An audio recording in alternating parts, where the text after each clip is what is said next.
So this is an idea that I've been thinking about for a very long time, and just recently I found a way to put it all together.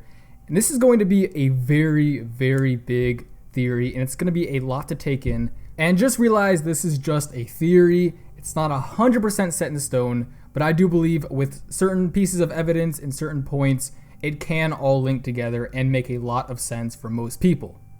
Now, in the Whole Cake Island arc, we have this whole new idea of spirits and souls all being established with Big Mom and Brooke. With Big Mom, she has the ability to take, manipulate, and transplant souls. Brooke has the ability to leave his body with his soul, and he has the ability to use different techniques with his soul. And I won't be getting too much into the idea of souls in this theory. This is going to involve a bunch of different aspects. But the idea of souls being established in One Piece is very important because people used to not really recognize it very much. But because the idea of souls has been so highlighted in this story, I believe it now adds a lot of credibility to this idea that I've had for a very long time. And that is, of course, Haki identity. And even a while back, I discussed how souls and spirits could be transplanted into different objects. This was like a year ago, so it was a very, very early idea. All of these ideas will be in the annotations on the screen, so feel free to check them out. But to understand this video, you don't have to actually watch any of those videos. It would just give you a better understanding of where I'm coming from. But to get more into what I am talking about, I need to break down the idea of Haki and spirits. Haki is basically described as a mysterious power in every single person that is able to sense the spirits of others, use your spirit as an armor, and in some cases, people can overpower the spirits of other people with Haki. And these are broken into the three colors of Haki: Armament Haki, Observation Haki, and Conqueror's Haki. Now this is all pretty obvious, but this is very important because it is all linked to the person's spirit and their soul. And this is further proven in the fact that in Punk Hazard, Law was able to use an ability called the personality transplant surgery, which swapped the spirits of different Straw Hats and put it into each other's bodies. Now, when Sanji was in Nami's body, he was unable to use any of his physical strength. However, he was still able to use his Haki.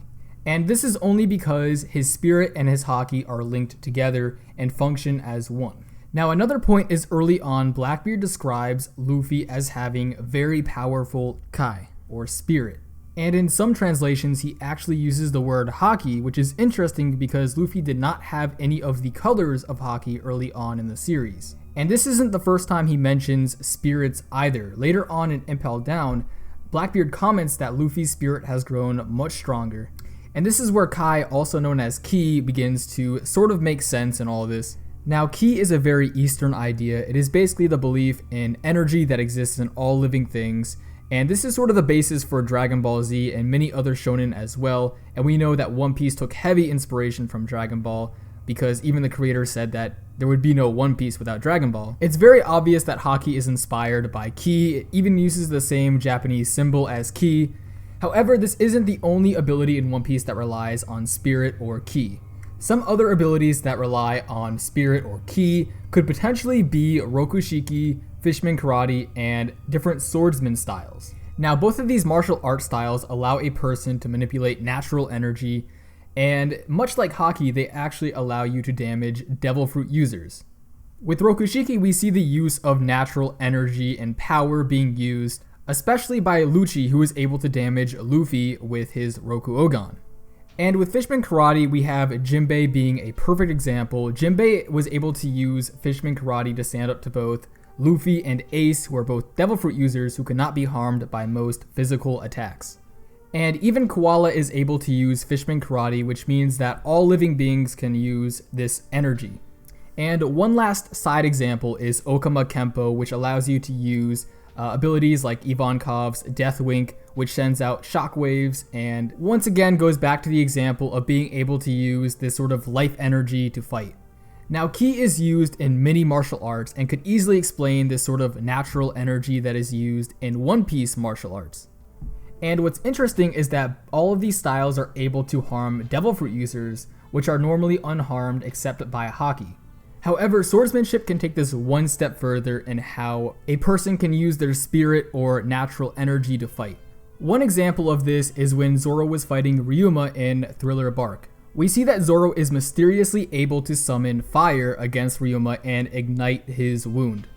And we see when he uses this ability, there is a fire-breathing dragon behind him, which is reflecting his spirit. And this isn't the first time we've seen a fire-based sword style. With Kinemon, we've seen that he is very capable of summoning fire with his sword, and this is named Foxfire style. And we see all the way back in the CP9 arc that Zoro's sword techniques are linked to his spirit. When Zoro fought Kaku, Kaku frequently noted that Zoro's spirit was extremely strong, and this was even the reason why he could manifest Ashura. And I made a whole video going into detail about this. The annotation will be on the screen if you want to check it out. Now, the perfect example of how this all connects is through Luffy.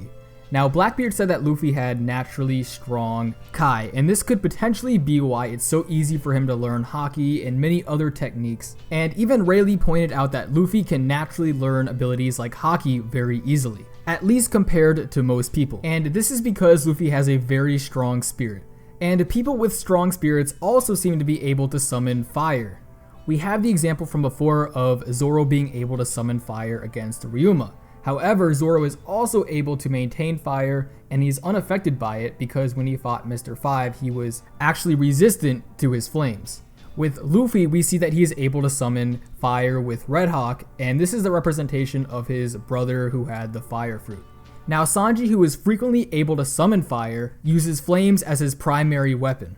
Now, much like Zoro, he does not get burned by the flames. However, when asked about this, Oda replied that this was because Sanji's spirit was burning hotter than the flames. Another perk of having a strong spirit is being unaffected by Conqueror's Haki and people who can manipulate souls or spirits like Big Mom. When Big Mom was going on a rampage, she takes the soul from her son, but it was stated beforehand that he should not be afraid or else his soul will get stolen. And this shows that people with weak spirits also have vulnerable souls. Another example of this is in the recent chapter where Brook overpowers the homies with his own soul or spirit and basically deactivates them. So hopefully this explains sort of how spirits work in this regard. And all of this seems to link to a person's Kai or Ki. And Kai can affect both your body and spirit. And this chart shows perfectly how Kai can affect different parts of your body and spirit. A good example of this in One Piece is Gear 4th. It was stated by law that Luffy overuses Haki in Gear 4th, and since Gear 4th relies mostly on Haki, when he runs out of Haki, he is spiritually and physically immobile. In other words, his spirit or Kai is like the ammunition, and Haki is the weapon that fires off the bullet. And there are several other examples of how Haki reflects the user's spirit. Gear 4th has Haki patterns which reflect Luffy's Devil Fruit, and his Haki takes on a rubbery nature which represents his power, and Doflamingo called this a fusion of Haki and Devil Fruit powers. Zoro's Armament Haki might represent Ashura, which is why it looks so cursed. And with Usopp, we see that he uses Observation Haki to be able to snipe better. Haki and Spirit might also explain many other abilities that have been shown in the series. For example, Goldie Roger could hear the voices of all things, which allowed him to read the poneglyphs despite not knowing the language. On Fishman Island, there was also a psychic named Madame Charlie who could accurately predict the future. Even Usopp has the ability to make his lies come true, and this was pointed out by the author himself in a cover page. And one last strange ability is Shirahoshi, who has the ability to communicate with Sea Kings, which earns her the title of Ancient Weapon Poseidon. All of these abilities seem like they could originate from the user's spirit, and in a sort of roundabout way, it could link back to advanced Haki abilities. Don't forget that Luffy only knows the basics of Haki right now. So I hope you enjoyed this video, and if you did, leave a rating down below and subscribe if you haven't already. But other than that, I will see you all later.